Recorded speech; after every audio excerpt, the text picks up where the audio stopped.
Hello and welcome everyone. Namaste.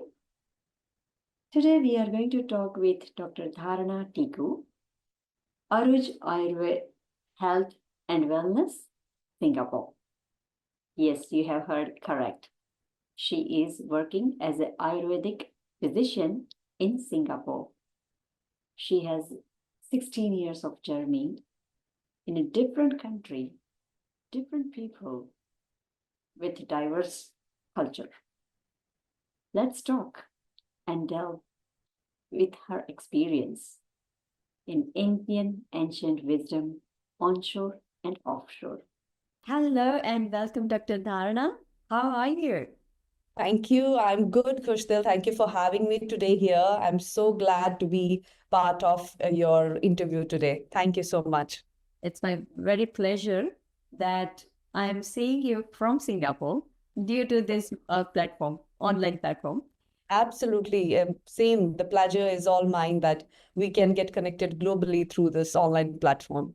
Yes, absolutely. So, Dr. Dharna, what makes you to study this ancient wisdom?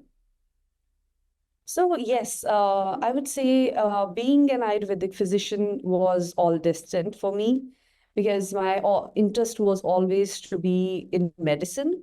And I happened to be, being selected for an Ayurvedic college. And interest grew and passion grew with the time, I would say.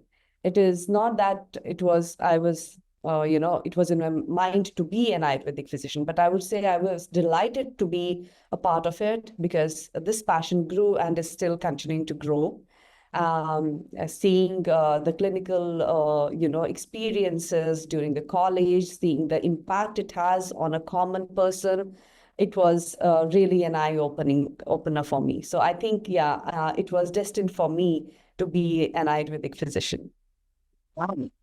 And as I was studying your biography and all other things, I saw that you are from Kashmir, from India.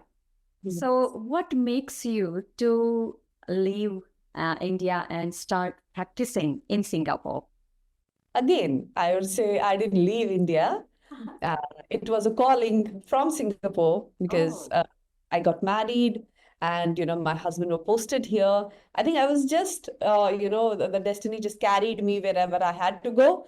So by God's grace, it was not anything that was hand carried, that I planned. So it was all unplanned, but all felt in place, right place.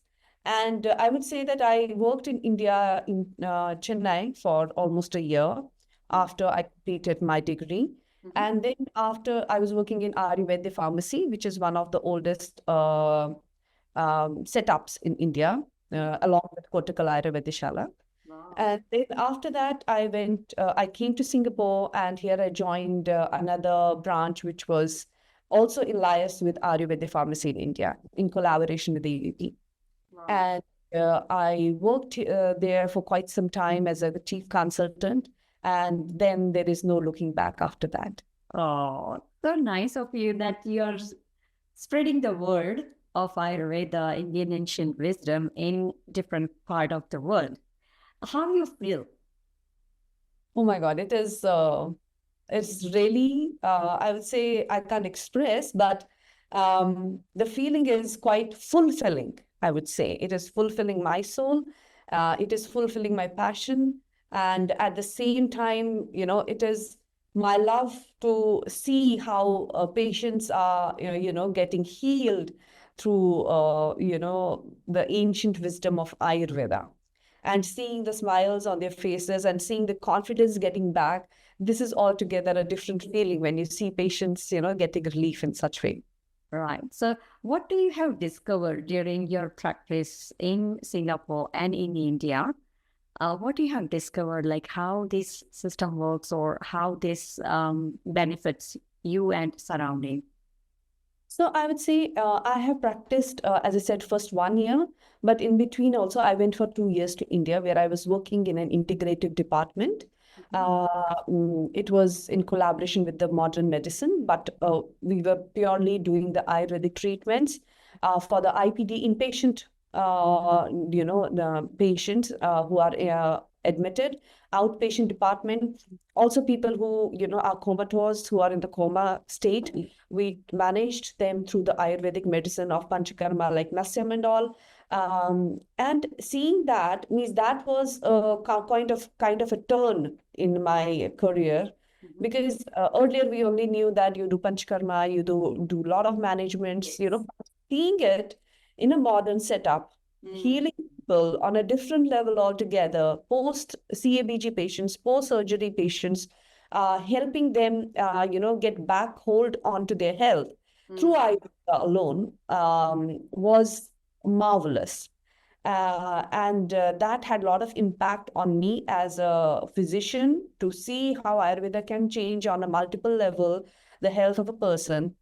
And in Singapore, however, it was a different challenge altogether. Because in India, you don't have restrictions on a lot of things, on medicines, on therapies, on panchakarma. But in Singapore, because of the government, because of the laws of the country we have to follow, there are certain restrictions in that, and it's not very well regulated, Ayurveda here. So we're not able to do like Vasti. We cannot do that unless until you have a nurse degree. You cannot bring a lot of medicines in Singapore, because that comes under poison list. One of the very beautiful herb, which in a certain dose and quantity of its alkaloid is also under poison list, is guruchi. So it's one of the marvelous herb, but Amrita, yes. yes, yes, absolutely. But it is only at a certain quantity of it, of its alkaloid percentage, if it is found in your medicines and all. So, that can get you into the trouble. So we have to be very careful of what we are bringing in, what we are giving to the patients and all. So that is a kind of challenging, but I think it has been 16 years for me here now. And we have, managed eventually to see how we can help with whatever means we have to provide to our patients. All right. So with this restrictions and working with integrated area with the modern medicine as well, what is your interest area for your interest? Okay, when I came here, I really didn't know where my interest will land up, because I was still learning. I was very new. I was like maybe 1-2 years new to my profession. But eventually I saw that in Singapore, most of people are suffering from eczema, psoriasis, because it's a very stressful place, in a way that people are working constantly. They're very hard people. And because of constant working, the city never sleeps. All of that builds up a lot of stress, and which eventually, has an impact on your immune system. Your skin barrier is not working as well, and it leads to eczema and psoriasis. And I think that is one which I have specialized over the years to help manage psoriasis and eczema. That was the first thing that I, developed interest in. But over the period of time, as I said, my main, I would say, aim is to manage most of the conditions through diet, through nutrition, and through basic generic supplements. And that has worked wonders with my patients, especially those who are diabetic, those who have cholesterol, to help manage their metabolic disorders. Right. And I have seen that you have done some diploma degrees from Singapore. Yeah. Diet and exercise and things. So what do you have found in modern medicine? Because I'm sure that diploma in diet and exercise is based on modern medicine based. And you have learned like an Ayurvedic physician way, so bachelor in Ayurveda. So how you can manage with both different modalities of the understanding? Yes, that's a very good question. I would say, as a person, I always want to learn and learn more.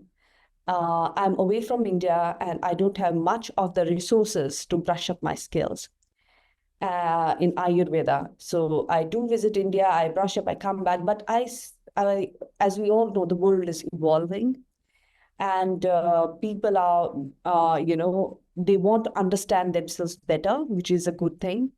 And I think for me, because people come with a lot of questions to you, why you are, not giving the nutrition, what is the, content of the food items that you're giving. It was not for them, but it was for me to be able to, cater to their questions and to have that understanding of modern nutrition and exercise science, so I can make myself capable of not being, somebody who doesn't know anything, but somebody who can answer to their questions and also brush up my knowledge at the same time and help people not only like if, let's say, for example, we are giving khichdi. So why we are giving khichdi? What is the nutrient content in that? How much protein is in that? How much fats is in that? Just to make them understand, because not everyone is aware of Ayurveda. There are multiple cultural backgrounds, those of patients that come to me, and not everyone will be able to understand the importance of ghee. Even though I try my level, but for them that element of doubt will be there. So to eradicate that element of doubt, having that basic knowledge of nutrition and exercise science makes you capable of clearing those doubts. So, yes, I completely agree with you that the patient who are talking the language of modern medicine, we should teach them in their own language so that they could get some better understanding. How Ayurveda science or Ayurveda philosophy of the diet and nutrition works with this protein, fat kind of things? See, Ayurveda is a complete science that we all know. So it's a science where no more researches are done, but we are still doing the research to cater to the modern world. Now the researches are going on. And the thing is, when there is a backing of, a research-based Ayurveda, the acceptability goes much more higher, right? And whenever there is a kind of doubt, a person comes to me, and I am able to cater to modern as well as Ayurveda aspect.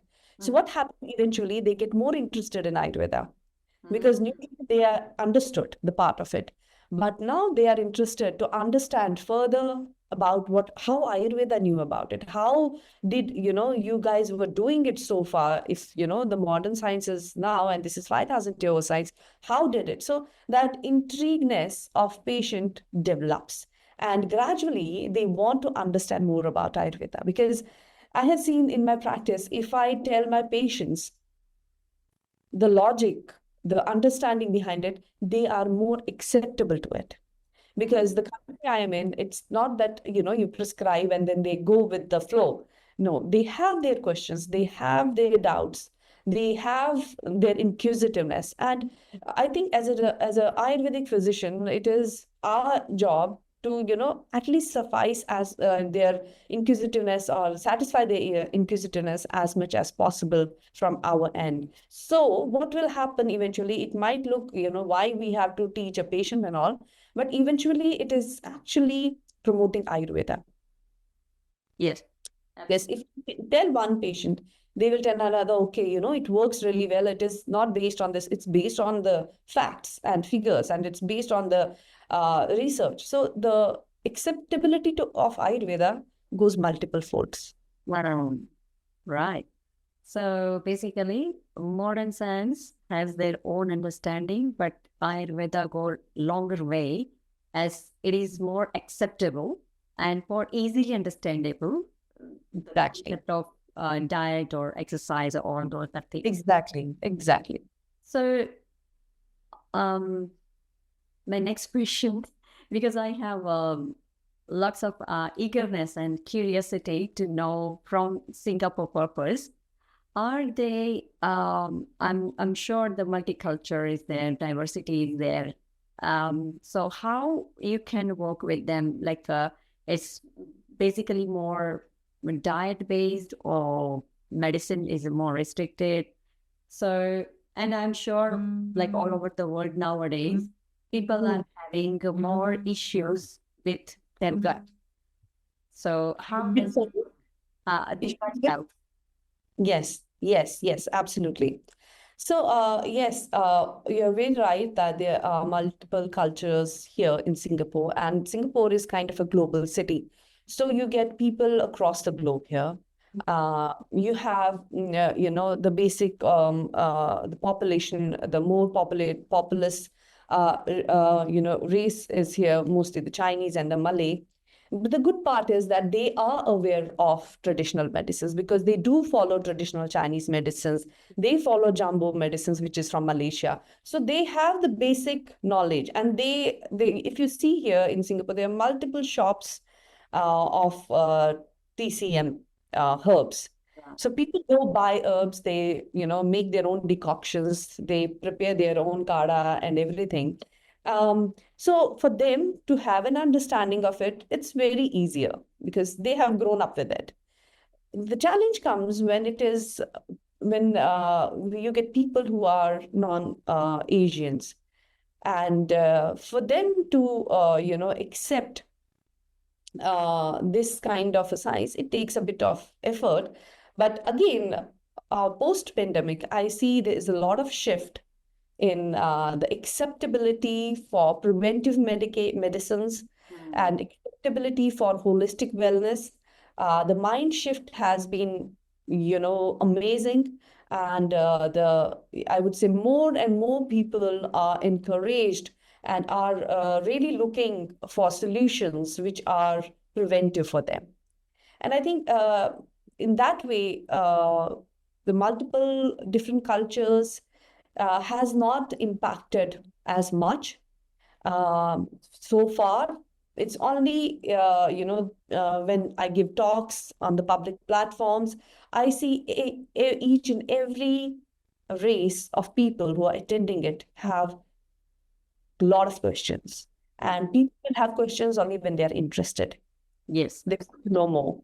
So I think it's only the way you present your ideas. You cannot tell them we have a wonderful Shastras of 5,000 years, so we have wonderful Vedas.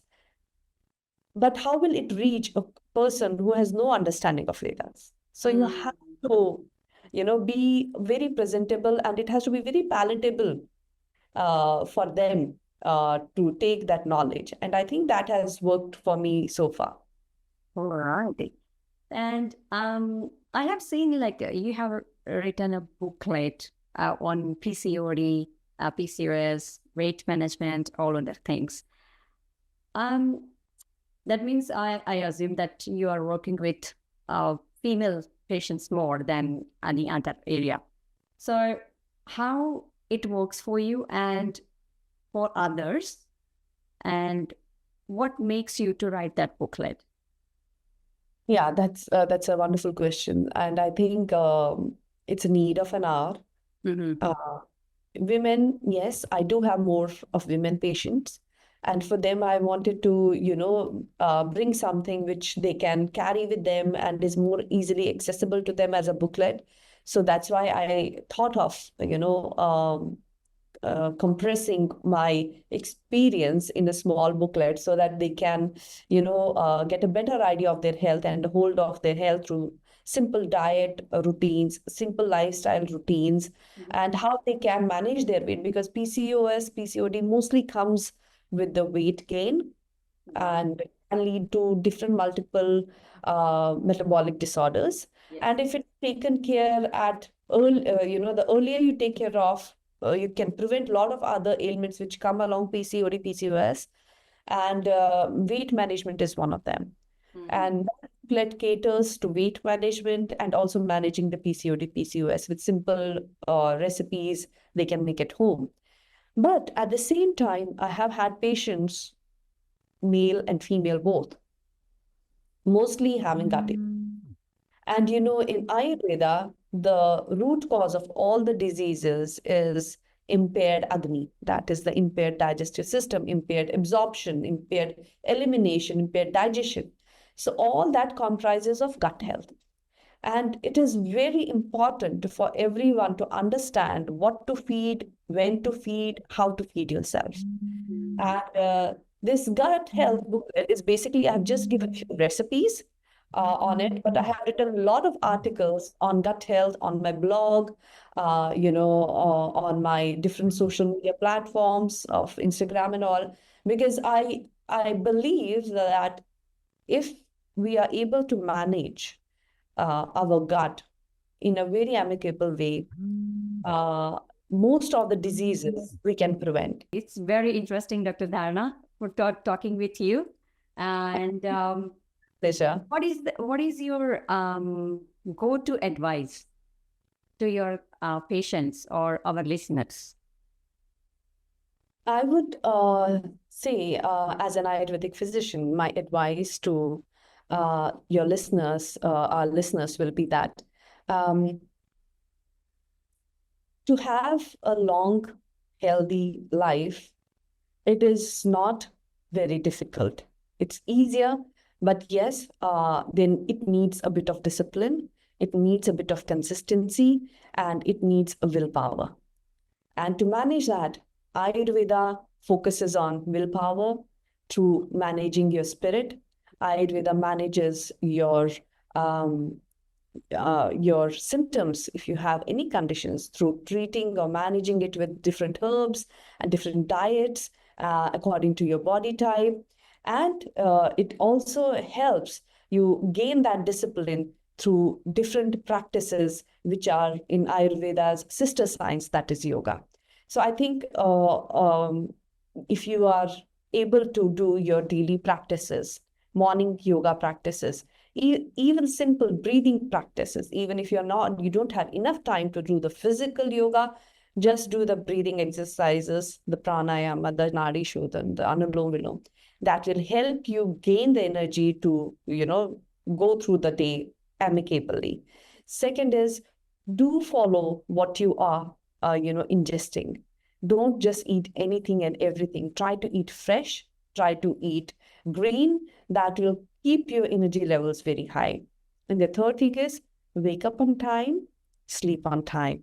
Okay. And sleeping on time doesn't mean you sleep every day 1 a.m. Sleeping on time means right time of sleeping. 3 to 4 hours after dinner, if you sleep, is the best. Have your dinner by 6, sleep by 10, wake up by 5 or 6.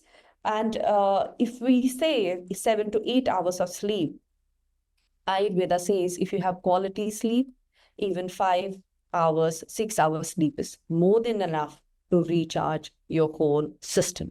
So I think dinacharya is a very important part, which is the daily routine in Ayurveda. If you follow that, early to bed, early to rise is like the phrase so commonly said, but so not followed. So I think you can follow that, and 90% of your health issues will be prevented.